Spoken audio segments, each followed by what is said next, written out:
What's up, guys? B-Rob here. Today I'm installing my push cart remote start on my wife's 2013 Jeep Wrangler.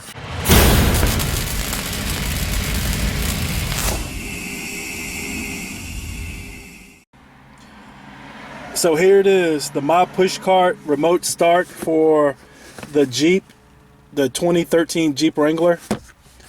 And I'm gonna go ahead and open the box here. So as you open the box, brings you to this little sheet here, and it's a quick tip for successful installation. And it tells you right here to basically go to that web address, which is remotestart.mypushcart.com, and it gives you a reference, a SKU number there to put in. So I went to this, and because I ordered this from Amazon Prime, it let me log in with my Amazon Prime. So all I had to do was click a button. It took me right to where I needed to go and to select this 3642 SKU number. And with that, it brought up these instructions here on basically a tip sheet on how to install for this is a 2013 Jeep Wrangler Unlimited. But as you see there, it's for 2007 through 2016 Jeeps, and I'm sure this will probably work for the 2017 also. Just hadn't been updated. But anyway, so it brought me to where I could download this sheet here, and it gives me a step-by-step guide on how to install this on this Jeep. So what I'm going to do right now is I am going to do it, and I'm going to prop up this camera so that you can see how I do it. So here's the contents of the box right here. So it came with this sheet, and then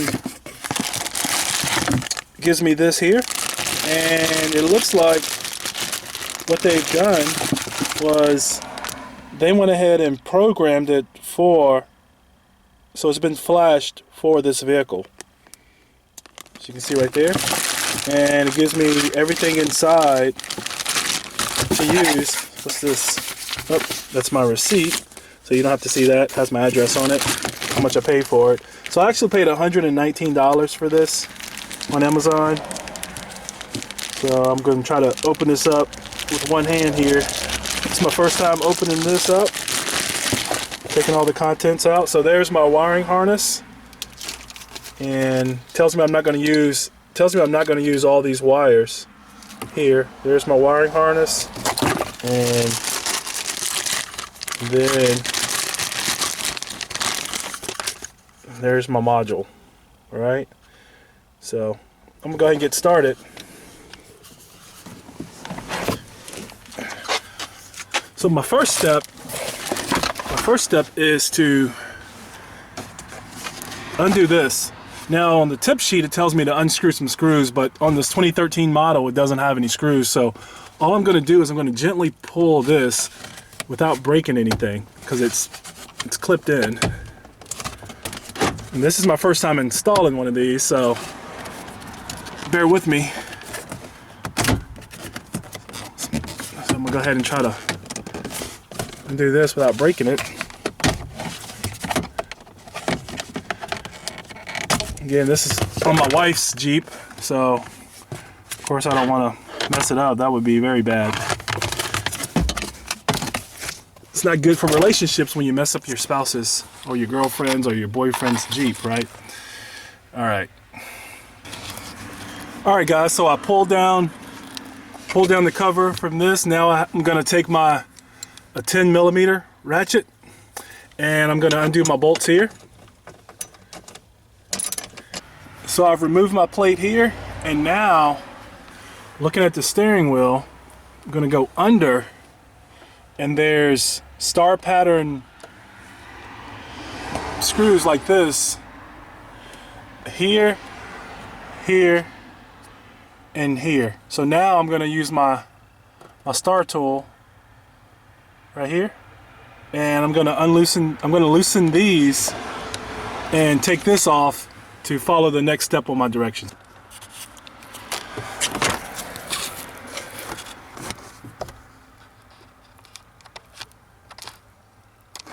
Alright guys, so here we are. Remove the screws from this, and just gonna pull this down.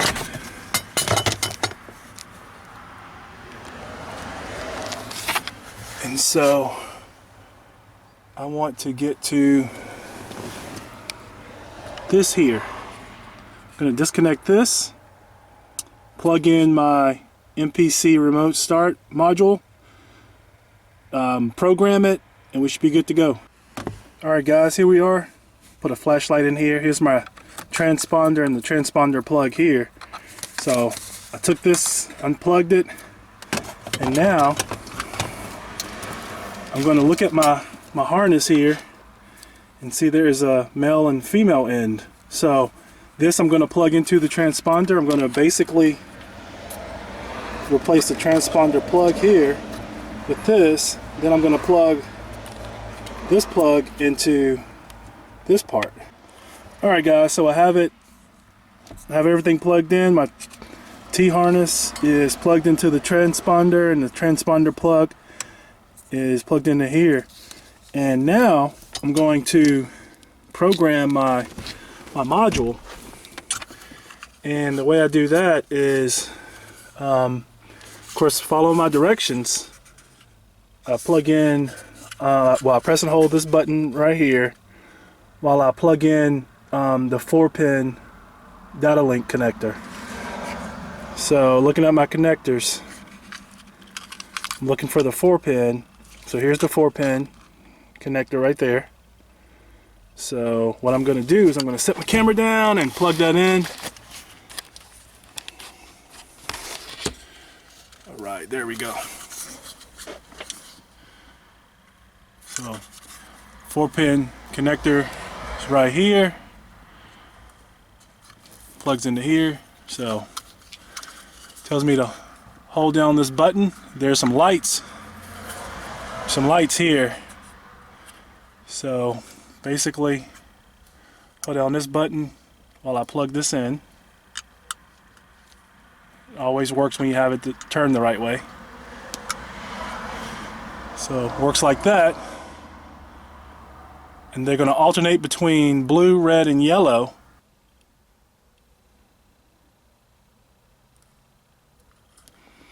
So there we are. So it's solid blue. And really you just hold it as it flashes through. Then when it gets to blue, you release, and it should stay blue like this. That means that we are programmed, ready to go. Now all we do is connect the remaining connectors.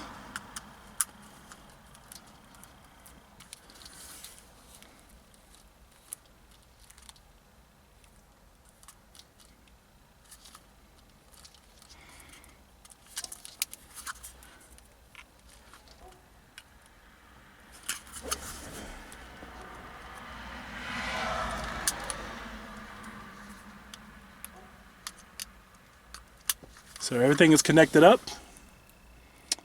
and it looks like I have a small white one that doesn't have a connector.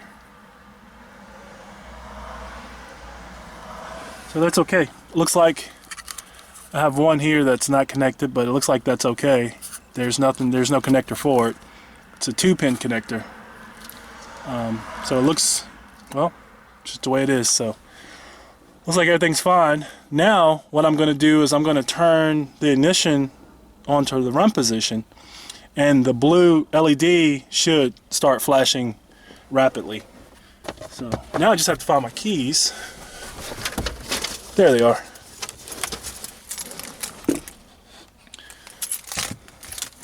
So turn this to the on position.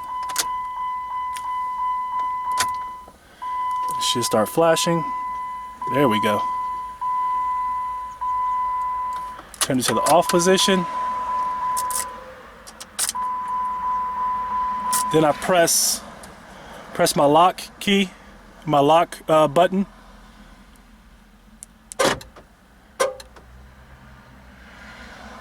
Then I press and release this button here.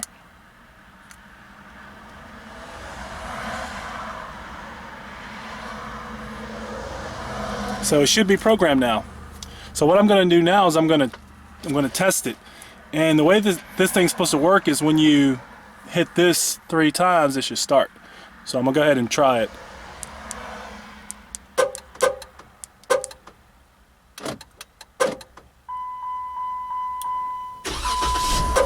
And it worked. So it's all nice and started up. So now all that's left for me to do is to put everything back together. And one thing I'm going to do is I'm going to take this and I'm going to place it with some zip ties. Take some zip ties and I'm going to zip tie it back up in here somewhere to where it will be out of the way, and it's going to be working. So I'm going to put all this back together and do one more final test and we'll be good to go. So here we are. It took me about 45 minutes, but I have everything put back together. And the module is zip tied behind here. And now, one more thing to do.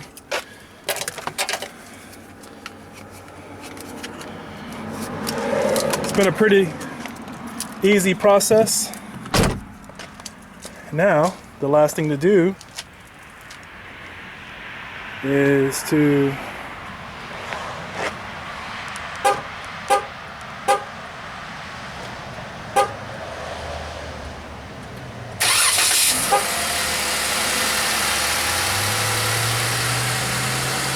and there we go. It started.